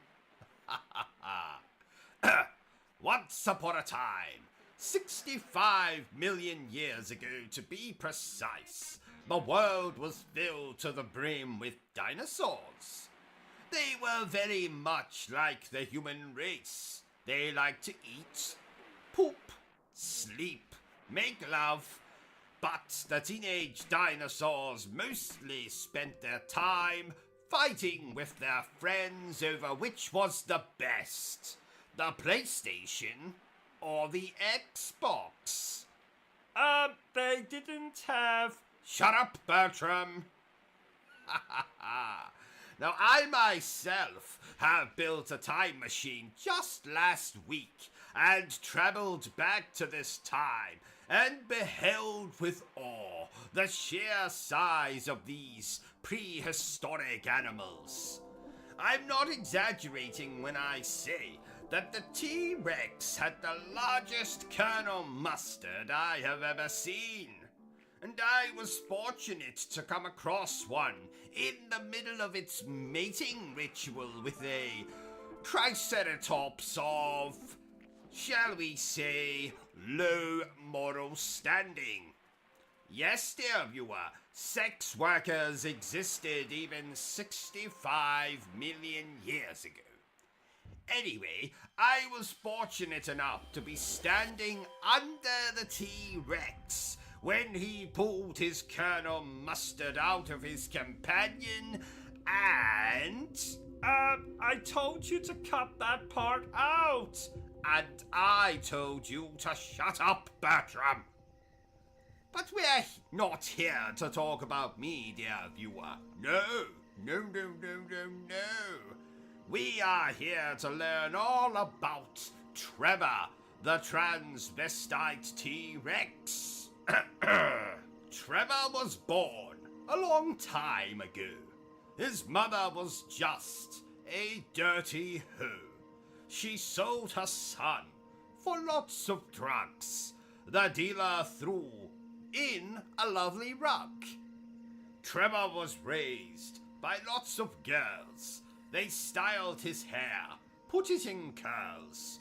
Trevor then found he was aroused when he was dressed in a nice blouse. Yes. Trevor enjoyed his head in bows, obsessed with the Rocky Horror Show. He padded his bra with caveman shit. Can't think of a line here that will fit.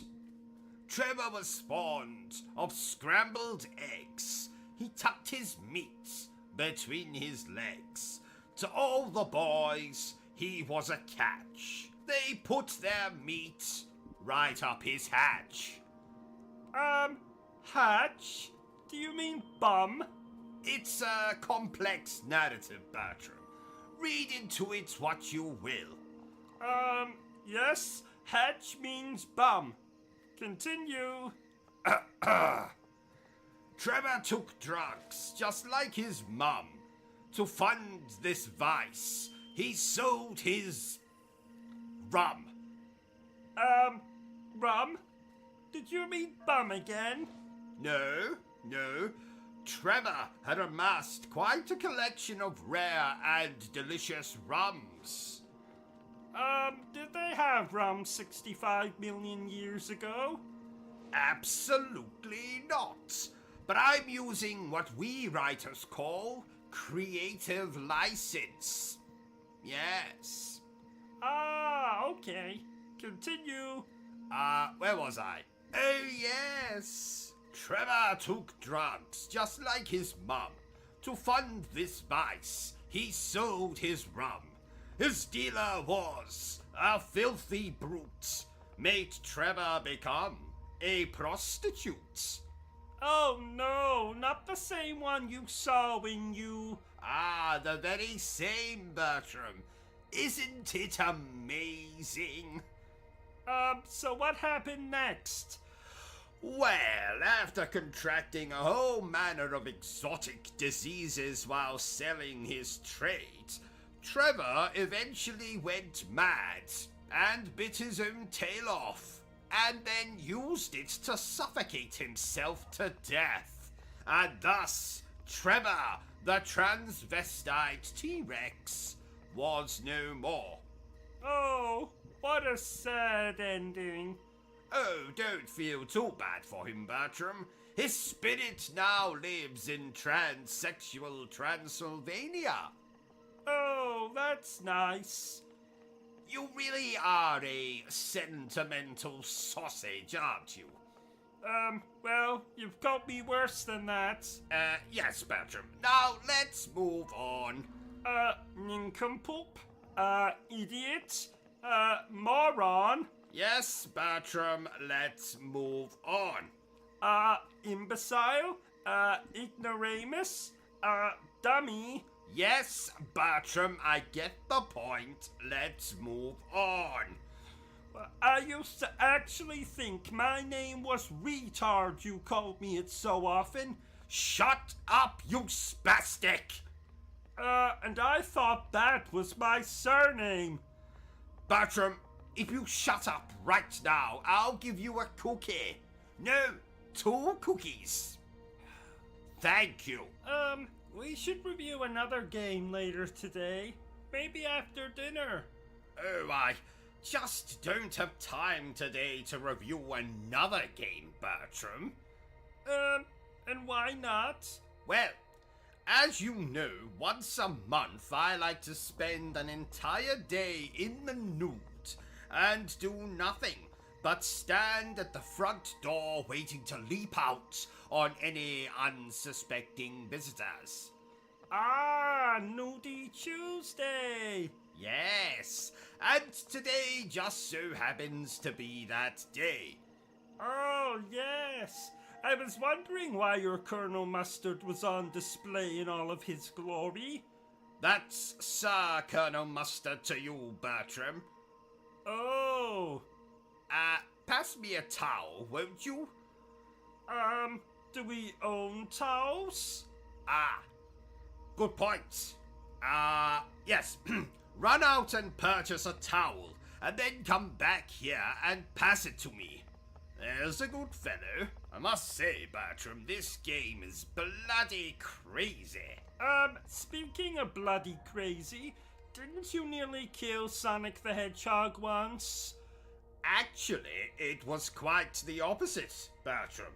He came over to visit me one Nudie Tuesday back in 1997, and I made the mistake of inviting the little bastard inside.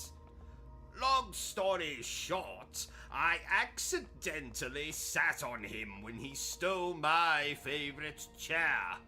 Oh, that must have hurt, especially with all those spikes of his. Yes, I was picking those spikes out of my ass for a month. A month, I tell you. Bertram, put that gun down. Oh, sorry. You know, I've never held a gun myself. Well, not recently, though I was once quite the regular of what the Americans call gay bars. Now, of course, that's a different gun entirely, though just as lethal, as Freddie Mercury will attest. So, back to the stream. Don't you have a driving lesson today? You know, to get your license back? Well remembered, Bertram. Why did you lose your license in the first place? Well, I'm not to be trusted on the road, Bertram. Reason number one why I no longer have a driving license: I once confused the steering wheel with my penis. I made a terrible mess, and the shopping centre needed new windows and staff. Reason number two why I no longer have a driving license: when I see a helpless old man or woman crossing the road, I have the uncontrollable urge to shout abuse at them and or run them over. Yes. Reason number three why I no longer have a driving license: I took my first car for a test drive in the local park. I didn't realize there was anyone there. It was bloody 5 in the morning. But upon checking my tires when I got home, I found what was left of the postman and several dog walkers. Luckily, I had some spare tires, so crisis averted. Ha ha! Reason number 3 why I no longer have a driving license. Reason number 4, I think. Well spotted, Bertram. Reason number 4. I ran through a red light once. If only I'd remembered to bring the car. And my clothes. When was that? Let's see. 2007, I believe. Oh, yes, now I remember. I was on my way to pick up Heavenly Swords. Oh, I like that game. Do you know, Bertram, that women have told me in the past that I have a Heavenly Sword? Haha, if you know what I mean.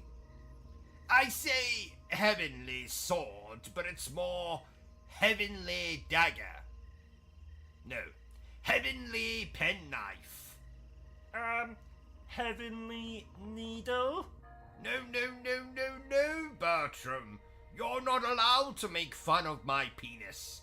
Only I'm allowed to make fun of my penis. Sorry. 'Twas an amusing joke, though. I don't know if I told you, Bertram, but I have started reading Dante again. And no, not the Devil May Cry Dante. Abandon all hope, ye who enter here. Isn't that what the sign in our bathroom says? Yes, Bertram. My wife also has that tattooed on her lady garden. Speaking of Dante, I got lost in the 9 circles of hell once. I got stuck between lust and gluttony. No, wait. It was McDonald's. Yeah, lots of fat people. Attractive staff, though. That's nice, Bertram? Oh, ho, ho, ho. Oh no. I knew you were crying. Shut up, Bertram. I haven't seen you cry like that since that time you accidentally sat on my cactus. Now tell our viewers that cactus is not some kind of euphemism. Oh yes! Cactus is not a euphemism for my penis. You should have stopped at the word euphemism. You cry a lot playing video games, don't you? Shut up, Bertram. There's nothing wrong with a man who was in touch with his sensitive side. Well, you don't usually have a sensitive side. Yes, but it's nice to pretend, isn't it? And I wasn't crying. A snake had crawled into my eye. A snake? Did I say snake? I meant dust. I got dust in my eye. Very painful dust. That's what made me cry. Well, if you say so. I do say so, Fraulein. Did you know that the word Fraulein means young lady? I know that. Why else do you think I've been calling our German next-door neighbor Ashley that for years? But Ashley is a man. Oh, bollocks. I've never seen a man wear as much makeup as Ashley does. He's an actor? And the man I keep seeing turning up at her home with roses? He's a gay actor? I'm going over to ask her myself. O.C.G, no! Oh, O.C.G. O.C.G, and he's gone. Well, this is awkward. Oh, he's back. Well? You might have been right. What makes you say that? Well, I walked into Ashley's house and I wish I hadn't. I saw what can only be described as bumming. I mean, courting. Well, I told you. Yes, enough of these shenanigans. Let's get back to the stream. I can't believe I was right. Finally, now you'll have to treat me with respect. Shut up, Bertram, you insolent retard, or I shall be forced to get my sword. I've never understood people's reliance on swords. Why? Well, personally, if I was going into battle, I'd come with an entire pencil case full of pens. Pens? And what the hell are you going to do with them? Write the enemy a bloody check? No, I destroy them. And what makes you think you could do that? Because, like they say, the pen is mightier than the sword. Ow! From this day on, your name will not be Bertram. It will be Village Idiot. Anyway, back to this game. So, dear viewer, what can I tell you about this game's development? Nothing. Do I think you should buy this game? Well, that depends on what you think of what we're showing here. But I can say there are worse things you can do with your money. Like buy a hat that is much too small for your head? How the hell was I supposed to know it was too small? I bought it online and the website said... Wait a minute, I'm going to get this page up. It's loading. No, I don't want to buy tab packs. Oh, here we are. The website says, and I quote, "One size fits all." Well, I've been telling you for years that you've got a big head. But that just means my brain is bigger than everyone else's. As big as your stomach? What's wrong with you today? You're not usually this hostile. Oh, I'm sorry. I'm on my period. Bertram? Yes? You really do suit the name Village Idiots. Oh, thank you. Oh, by the way, the toilet is blocked again. I'll telephone Ricardo once we are finished recording this little stream of ours. Ricardo? Oh yes, fascinating fellow. Murdered his father when he wouldn't finance his sex change. Oh, sounds charming. Why don't you tell us what you think about this game, Bertram? Well... So sorry, old chap, we don't have time for that. What is that garbage you're eating, Bertram? A chocolate bar I found in the fridge. What are you talking about, man? There was no chocolate bar in the fridge. Yes there was. In that plastic container on the middle shelf. You mean the container containing my stool sample for the doctor? Oh, good lord. Bertram, spit that out right now. But it's so tasty. Oh, God, I think I'm going to be sick. Let's just move swiftly on. Wait a minute, are you eating again? No. Liar! Is that my cheese sandwich? That depends. Did you leave it in the fridge with a note on top of it that said Reuben? What does Reuben mean? Is it a made-up word?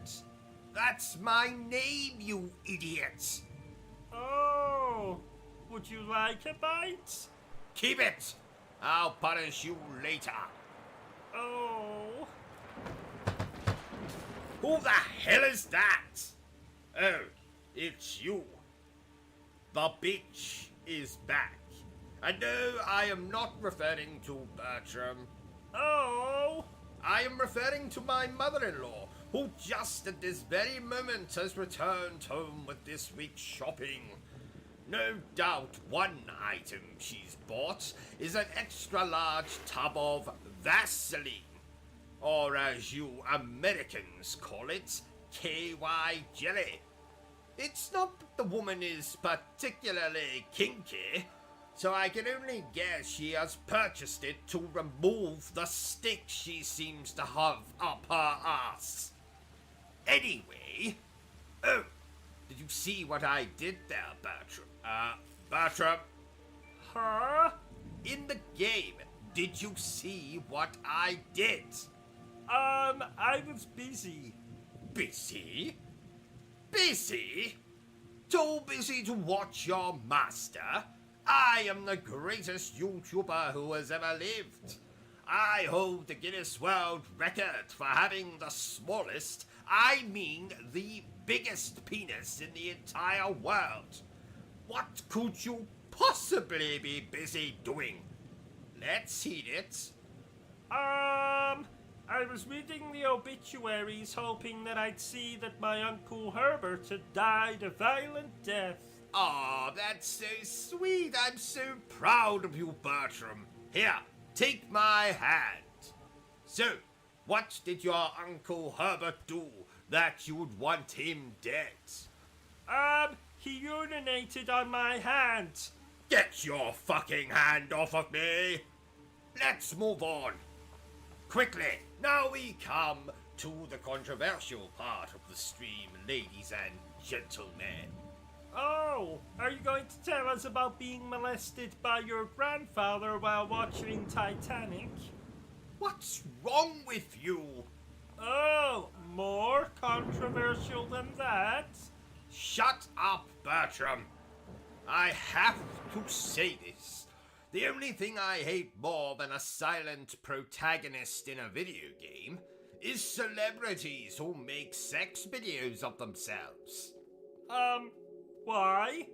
Because no one was interested when I accidentally, on purpose, leaked my sex video. Well, no one wants to watch you having sex with your Aunt Cecilia. Especially because she's been dead since 1905. A necrophilia joke, ladies and gentlemen. Oh, that reminds me. We need a new piano. Why? Because I might have accidentally leaned against it and made it roll down the hallway stairs, through the front door onto the street, down a side alley, then onto a busy road, where it might have got smashed to pieces by an elderly man driving a tank. I see. A tank, you say? I believe so. Okay. Damn. I really like that piano. Well, at least I still have my church organ, eh? Actually... Oh no. Say it isn't so. I'm afraid it is. Old man in a tank? Old woman flying a 747. Damn. There is no God. Oh well. Shit happens. And now for some impressions by yours truly. Performed badly. Shut up, Bertram. What is this? Blood. I hope this isn't Chris's blood. Let me take care of this. I found something. It's a weapon. It's really powerful. It's Forrest. Oh my God! He looks like he was pecked to death by a crow or something. I didn't know who I was until I put on the mask. You wanna know how I got these scars? My father was a drinker and a fiend. You ever dance with the devil in the pale moonlight? Jack is dead, my friend. You can call me Joker. Beavis and Butthead, you're expelled!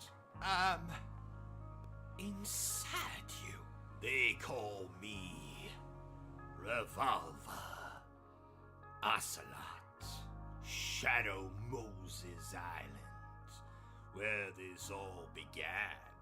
Brother, we're not simply copies of our father anymore, Snake. Please stop. Shut up, Bertram. Actually, I think I can do that Bane impression even better.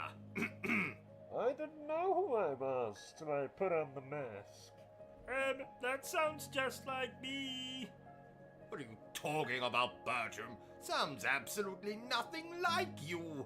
Listen to it again. I didn't know who I was until I put on the mask. Oh, I see what you're talking about, Bertram, yes. Sounds awfully like you. Let's compare. Right, Bertram, you do your impersonation of Bane from The Dark Knight Rises. Okay. I didn't know who I was till I put on the mask. Yes, Bertram, I think my impression is far, far better. I think we should be talking about the game more. I did not ask for your opinion, Bertram. Just eat your bloody sandwich and keep quiet. I don't have a sandwich. Well, pretend. And if you interrupt me again, I'm going to kick you so hard you'll end up in outer space. Oh, I always wanted to go on a rocket into outer space. Then why don't you? I'll pay. Just, promise me you'll send me pictures of any attractive aliens you find. Like ones with 3 breasts, or that horny alien out of the movie Species. That movie came out in 1995. Yes, a year I remember fondly as the year I met Dracula for the first time. Oh, what was he like? He sucked. By the way, Bertram, I woke up this morning with an alarming wound on my backside. Do you, know anything about that? That's your bumhole, sir. Ah, excellent, excellent. I have been looking for more storage space as of late. Speaking of Dracula, I really like that vampire show that had Sarah Michelle Gellar. Ah, Sarah Michelle Gellar. She can put her stake in me any day of the week. Except Thursday. I see my psychiatrist that day. I think you meant you'd put your stake in her any day of the week except Thursday. Yes. Yes, thank you, Bertram. I made a little faux pas there. Ha ha. Oh, that's okay. I do that sometimes when I eat spicy food. I'll just clean it up. No, Bertram, I don't mean that Oh, never mind. Oh, damn it. Calm down, O.C.G. Wouldn't want you suffering another cardiac arrest. Another cardiac arrest? When did I have a cardiac arrest? About 7 seconds ago. Oh, good Lord. I didn't feel anything. Well, that's because you're a heartless bastard. Oh, I see. Jolly good then. Well, I suppose that's what happens to someone raised in a cult. Oh, I didn't know you were raised in a cult. Oh, yes. Really? No, not really. Well, I was in a cult once. Oh, I see. And what happened,